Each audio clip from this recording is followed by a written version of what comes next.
There you are. I'm really sorry. Where's my manners? I was so busy eating this delicious, sweet, tasty lemon that I didn't even see you there. Right, one second now. There you go. Okay, delicious.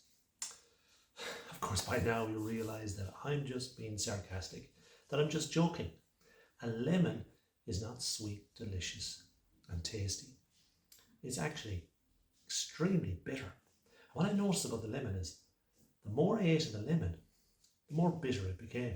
So that at the last segment there, which I was eating, I could barely swallow the damn thing. The same can be said for people. People can become bitter when something is done to them, when someone does something bad on them or wrongs them in the past. And that bitterness can grow and grow. Our story now centres on a man who was wronged in the past by another man. And he has become very bitter and angry.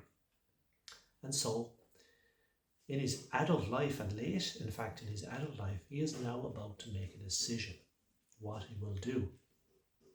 Will he let it go? Will he forgive and forget? Or will he take action? A Deeper Shade of Darkness by D.M. Lavin. Shane can never know the full details of this job. It would be too much for his young mind to handle. I involved him in it, by accident really. When his van broke down, he called me, as I just happened to be the nearest mechanic. I towed his van to my garage. He told me where he bought the van, and I realised that I had bought a car there once. It seems like a long time ago now, but it could easily have been yesterday. I pity the lad. His pain was once my pain, and as mad as it seems, it still is. So here we are, the two of us, brought together by circumstances, or maybe fate, or both. I limp up the steep lane towards him. His eyes look puzzled, and his face anxious. But that is to be expected. After all, I must resemble a man possessed with a sinister spirit, what with all the creeping around the past few days, and out here in the pitch dark in the middle of nowhere. It is a scary place for anyone, especially a lad so young. The plan has changed, I say with a groan. In what way, he says, innocently. That van will not break that glass, I say, pointing my finger as I speak towards the glass wall at the front of the showroom, on the other side of the main road. But you said it would, he says. I did, boy, but when you're drinking whiskey, you know everything works perfectly. But in the cold light. What are you saying, Johnny? Have a look in the back. I gesture with a crooked finger towards the rear of the van, and he responds without a word. I'm not sure if it is my frown or my rough voice which causes him to react in such a manner. I shine a torch at the contents inside the van, and my eyes grow wild as the child moves within me. He notices my sudden change, that I'm certain of. But a man needs to take pleasure in his work, or what's the point of life in the first place? Is that a bale spike, he says, almost tripping over his words. Oh yeah, I say, salivating like a horse after a race. I'm going to attach that spike to the front of the van. You see those metal arms, Shane? Yeah, he says. I welded the arms onto the spike in such a way that they'll clutch the front frame of the van, and then I'll bolt it in place. Now that is something, he says. Feel the point on that spike, I say, quite pleased with myself. Whoa, it's like a razor, he says. That took some amount of filing. The sweat was pumping out of me. It'll definitely break the glass, he says, sharing in my enthusiasm. But the smell of petrol is impossible to disguise. He takes the torch from me and shines it around the van, first to the 4 large containers in the centre, and then the 8 bare bottles. His face changes, and I know what's coming. I can just feel it. Petrol bombs, he shouts, louder than I had wished. There's a fair echo around these hills and valleys, Shane. We don't want to be attracting unwanted spectators now, do we? I say anxiously. What's going on, he says. I needed another plan, I say. Another plan? He says, and with wild eyes he throws the torch into the van and saunters down the lane towards the main road. But I run after him and grab his jacket. The job has to be done right, I say, gasping for breath. We were doing it right, smashing the glass. That's it, he says. It's not enough, I say. You're mad, he says. We can do this. No way. Just listen to me. Let go of me. Listen to me. Listen to you. You're mad. Now I know why they call you Johnny Madman. To hell with them, whoever they are. You're going to let those Donovans away with this. Make a complete fool of you. They knew the engine wouldn't last in that van, but they sold it to you anyway, because that's the type of people they are. Now they're laughing at you as we speak, and you want to go home after all we've been through. Yes, I want to go home. We're no different than they are if we do this. We're criminals too, Johnny. He looked deep into my eyes. The boy was right for sure. The truth is a difficult thing to take at any age, especially from someone young enough to be my son. Shouldn't I be the mature person, the father figure type? Now I know why I never became a dad. Are you okay, Shane? I say, leaning towards him. I didn't agree to any of this, he says, glancing at the yellow moon. Petrol bombs? How did it come to this? Listen, Shane, I say, holding his arm, but with a lesser grip. Please, just give me a few minutes to tell you an important story, and then you have my word that we'll just do the first plan that we agreed on. Do you promise? He whispers. Do you? Yes, you have my word, and that's the truth, I say, the God's honest truth. I usher him towards the van, and once inside I am grateful to be away from the sharp breeze and happy that Shane looks eager to hear my story, and so I begin. Over 30 years ago I saw an ad in the Roscommon Herald advertising loads of second-hand cars, so I thought, I'll go along to this place. A big field it was, just there, I say, pointing my finger at the large glass front that was gleaming from the moonlight. So you bought from Donovan, he says. I did, but not the Donovan you bought from.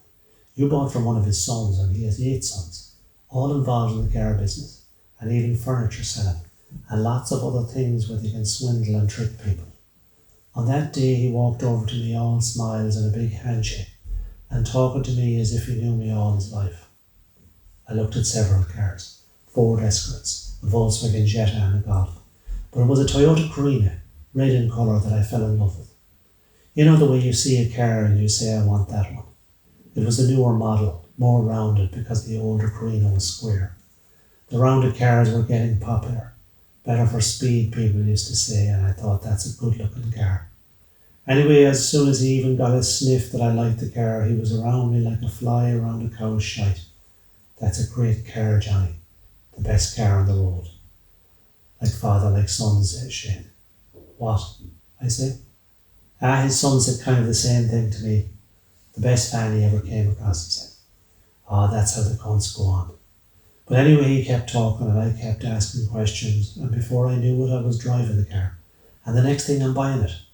It was that quick, and I was happy. And he was the happiest man I ever seen, and I didn't think no more about it. The car was just nice to drive and it looked nice. You know, when you're young, you like a car to look good, to show off to your friends. I used to drive around Ballymote with the window down, even on a freezing cold day, so people could see me.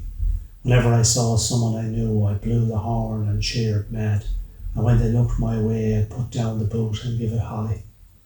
On the weekends, I'd pick up my friend down the road, and we'd head to a dance hall outside Carrick-on-Shannon. I'd park the car close to the entrance of the hall, and the two of us would lean against it with our shirt sleeves rolled up, and any girls that passed, we'd throw a bit of chat on them, and some of them would stop and chat and admire the car. After the dance was over, we'd be a little bit drunk, but because of my size, I could carry the drink. And even Stephen, that was my friend's name, for his small enough size, he could carry the drink very well too. Anyway, there was this one night, and we had these 2 cracking bits of skirt in the car, and we were dropping them home, and there was this lane, and we parked the car there and got off with the 2 women, and I'll tell you, I think it was the best ride I ever got in my life.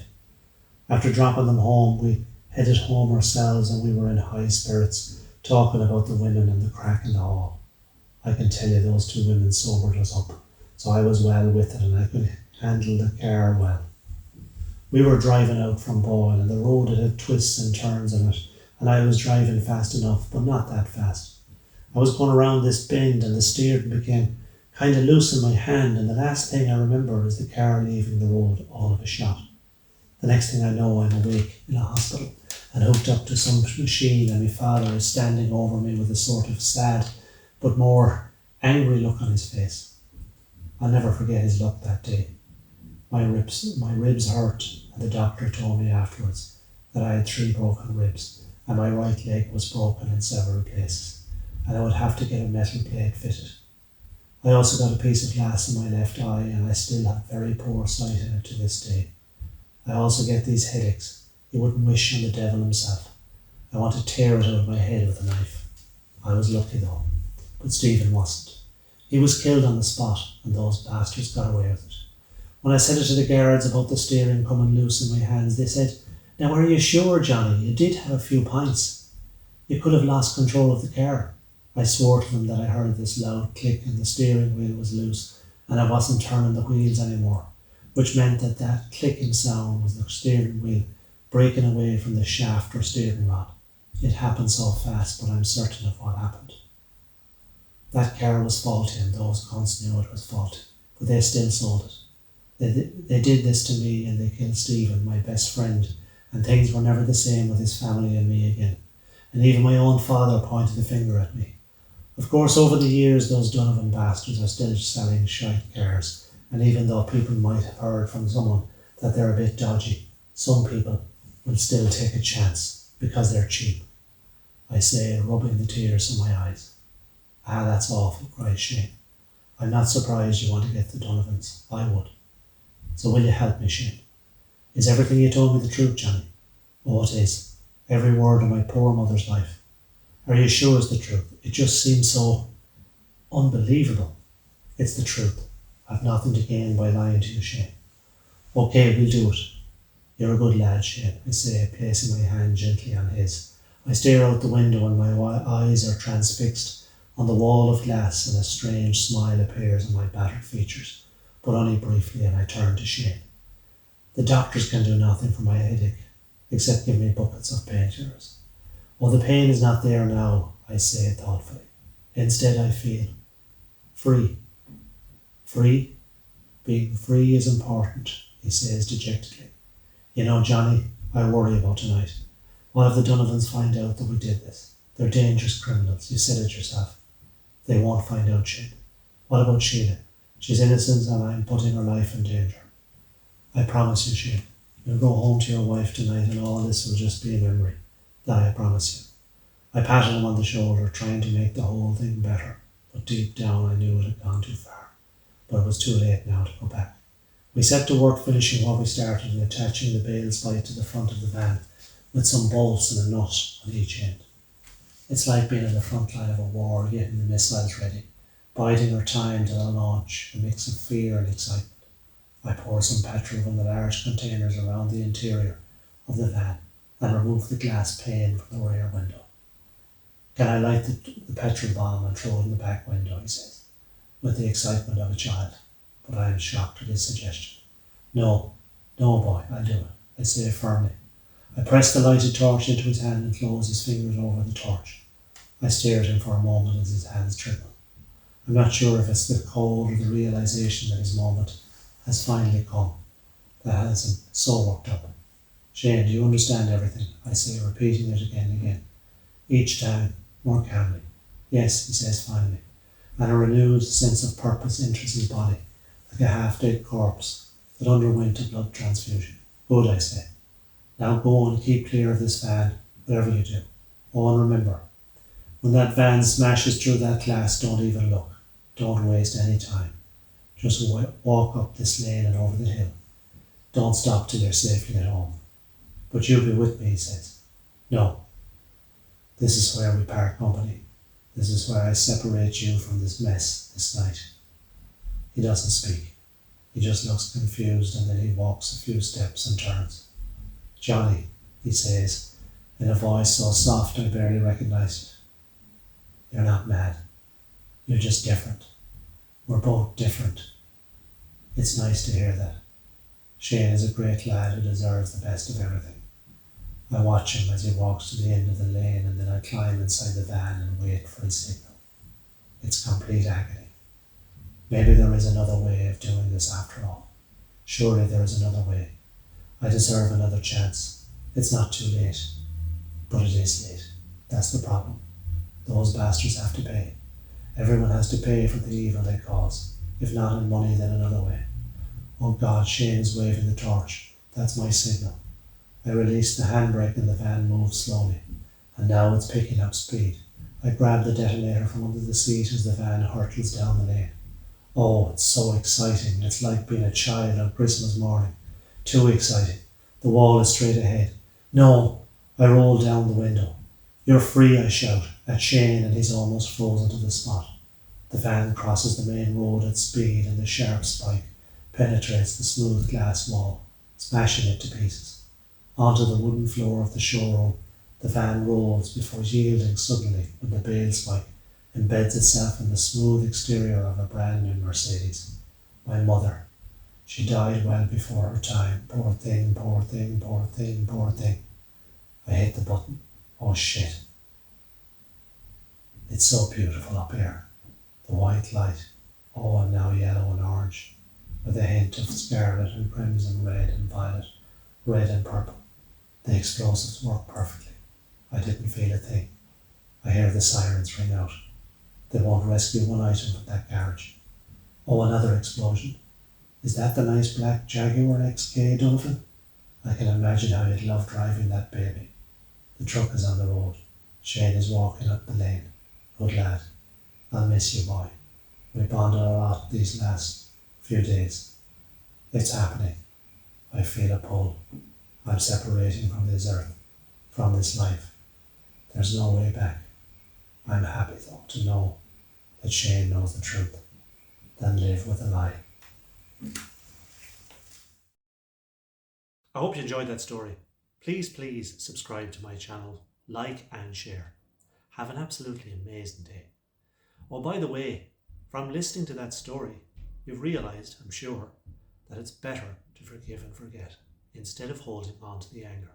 In that way, you can be free and happy. See you next time.